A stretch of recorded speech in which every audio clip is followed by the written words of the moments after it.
On this episode of Tales from the Tabletop, I'm playing my favorite character ever, and the unfortunate happens.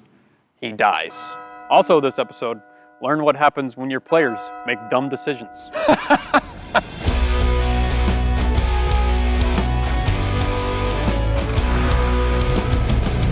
So this is our new series that we're doing that we're calling Tales from the Tabletop. We're going to be going over various different stories from our years of playing tabletop RPGs. We've played a lot of D&D. How long have we been playing? 6 years? 7 years, coming up on 8 years. For most of that time, we played D&D 5th edition. Yes. So you got a story. I do have a story that I'm going to share with the audience. This was a traumatic story. Let me set the stakes for this story real quick. So this was in our long-term campaign. Before this, we had mostly done one-shots. This was our first long-term campaign. We sat down and we're like, let's do a long-running campaign. So we should probably also say I'm the DM in this scenario. And this was one of the early stories. And the character I chose to play was a character named Matthias Raimondo.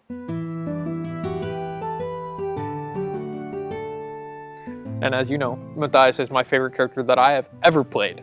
Definitely a character for the history books. For sure. I played this character for our entire 6-year campaign. He is a human rogue. He is kind of your classic swordsman type character. He's known for his sharp wit, as well as his sharp rapier, and his combat prowess with his sword fighting. As we do this series more, hopefully in the future, we're going to probably have a lot of stories about Matthias in particular. Yeah, because I played him for a long time. Yeah. And I had a lot of fun playing him. I feel like a lot of D&D players have that one character. Yeah. That's like, Matthias is my character. At least I think that's what a lot of players strive for and want. Yeah. Now, when we decided to play this campaign, we specifically decided to basically play on hard mode. You were asking us about what difficulty we wanted. Mm-hmm. And everyone was in agreement we want it to be really hard. Because it's more interesting if it's really hard and you have to there's actual stakes. Like, you could actually die if things go wrong. And, you might want to consider running away if the fight is getting out of hand. Yeah. This is going to be the story of how one particular fight didn't go our way. Do you want to set the stakes of the dragon beforehand? Because you had an encounter with it before this scenario. We did? Mm-hmm. When? This is why it was so aggressive towards you. I don't remember that. You enlighten me. Before the campaign began. We did a series of sessions, 5 or so sessions, that set up these characters going forward. In those sessions, you heard of a dragon beneath the city of Larsden. You had a goal to go down there and slay it. Mm-hmm. So you went down to the bottom of its cave, and near its hoard. The darkness enveloped you. You could hear it around you, but you couldn't see it. And when it finally revealed itself, I think all of you were terrified. We hadn't fought a dragon before. Yes. This is low levels. Maybe level 4 or 5 or something.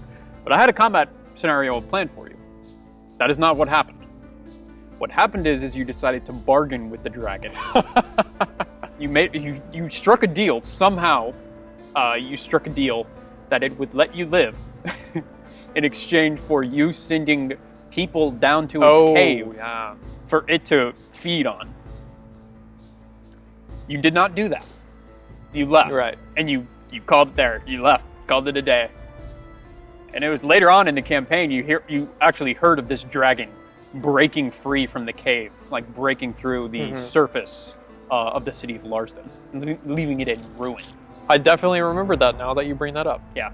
I think as the DM, I remember a little bit more and a little bit differently than everyone else. Okay, so following that, we had a few more adventures, and we ended up, we were heading north. And this is years later in real time. So we were searching for a Warforged town. We're going to learn a little bit more about that in another episode. So we decided, basically there was a mountain that we have to get through in one way or another, called the Vapnus Mountains. We decided to head through the mountains instead of going around the mountains, because it was going to take a long time. It's worth noting you heard about the dragon on this mountaintop. We actually, if I remember correctly, we took refuge at a cave at the base of the mountain. Yep. And we heard the dragon. We heard and maybe even saw the very faint, like very far away image of the dragon. Keep in mind, the Vapnus Mountains are like cold.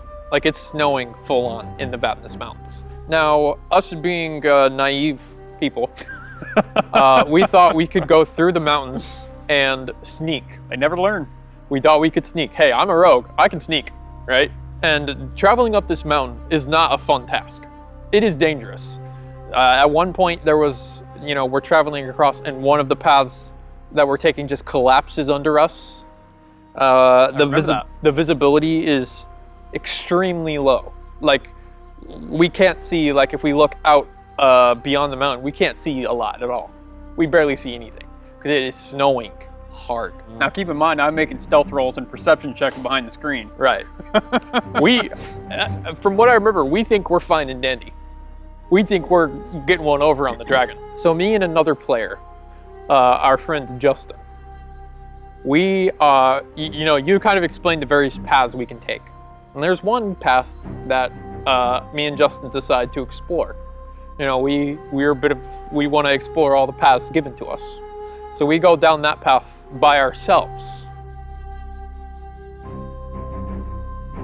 My job as the DM is to present what is happening in front of the players, not to tell them what to do. Sometimes I'll pitch in with are you sure you want to do that, but they don't always listen. This was probably one of those times. So, as we're on this other path, we hear it. The flapping of wings. And very soon we see it as it comes through the haze of snow. This dragon. And this is a surprise to us. We did not see this coming. We're calling for the rest of the party on the other side of the path. And there we go, into a fight with the dragon. I do remember describing the dragon like leaping into the side of the mountain and like gripping its claws onto the side of it, and like the entire mountain like shaking as it does so. So we're freaking out. We're like, oh crap, I guess we gotta fight it because it's attacking us. We're in like the middle of this mountaintop. And it caught two of you alone. Now, Matthias luckily has a very nifty magical item, which is Boots of Flying. Oh, does he? He does. I do remember that being in the campaign. I didn't know Matthias had them. There was his fatal downfall.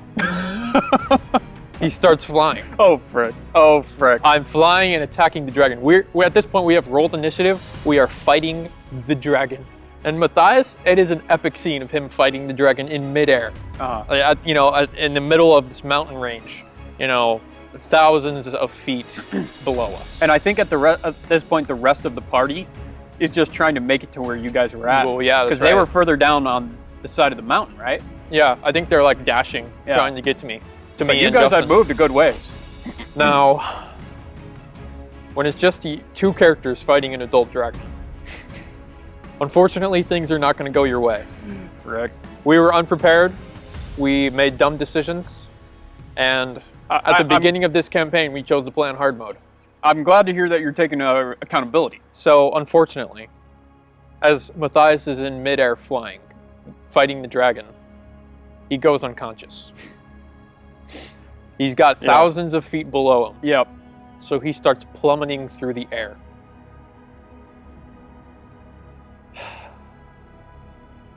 What was going through your head at that point? If I recall, I think you gave me a death save. Here's what it was from my perspective. At that point, as soon as you fell, I knew if someone didn't catch you, you would fail 2 death saves automatically. Because that's what happens if you're unconscious and you get hit, you fail 2. So I knew you had 1 death save remaining. So I had you now roll I consider this a mercy roll. Really? Yeah, because realistically, I would have been a pile of blood and guts. But Fair. you let me have a roll, and I do remember rolling. You failed. I failed. Now at that point, I knew you were dead. Yeah. But I let it sit for a minute. I let you have that grain of hope. Yeah. That maybe because I didn't explicitly say you were dead yet. Yeah. There was a. So also at this point, the dragon had flew away. Its main goal was to kill you because you betrayed it. So it is gone now. So at that point, I went into, I think, kind of a longer narration. Yeah. Describing the rest of the party, particularly Man, making their way back down to the base of the mountain. Edward Mann, who is my character's like best friend in the campaign, comes over. What do you remember from that? I'm just curious. I definitely remembered the description of the party coming down, and it's like, you know, you being like, you see Matthias, and you just know, you know? In that moment, that was one of the first times that I cried playing the game. I remember that. I felt bad. Yeah. That was a sad moment, because, you know, I had played this character in one-shots before, and I specifically picked this character to play in the campaign because he was my favorite character. And if we're going to do a long-term campaign, I want to play with my favorite character. Yeah. So I was devastated when he died. And also, it's worth mentioning for this particular campaign, we had a rule of reviving. The rule for reviving is you get one revival. Yeah. After that, you can't be revived anymore. Yes. It really sets the stakes. Oh, yeah. Luckily, this was my first time dying. Yeah. Now, I remember when it happened, you were pretty affected. You didn't even have another character prepared for next session. Yeah. But there was talk of not reviving you. Yes, because reviving isn't an easy task. It's difficult. In this campaign. And even if you get the materials you need to do it, there's a chance that it just fails anyway. So they were talking like, let's give him a proper burial and, you know, a proper send-off. They were in talking my about head, you know, me as a player, when I'm dead, I don't like to do any role play or anything because... You don't want to affect the other... I don't want to affect their decision. You don't want any metagaming. In my head, I'm thinking, you guys better revive me. You guys better revive me. There was talk of a Viking funeral on the boat, burning it, and... but actually, one of the players made a completely fricked up deal with some kind of entity and allowed me to be revived. Yep. But yeah, I felt so much relief when I came back. But from that point on, I always roleplayed Matthias as being afraid of dragons. Yeah. And I don't think we ever fought that dragon. No, we did. We did fight that dragon again. Yep. Rest assured, you did later end up killing the dragon. Yeah, in a pretty very epic harrowing battle. So that is the story of how my character died the first time. Yeah, I said the first time. Unfortunately, he did die a second time. That's a story for another time. That is definitely for another time. That one was intense. If you enjoyed this video, just go ahead and subscribe for more like it to come soon. And if you want to see us actually play an RPG, check out our show Table for Two, where we play a game called Ironsworn. It's a lot of fun. Check it out.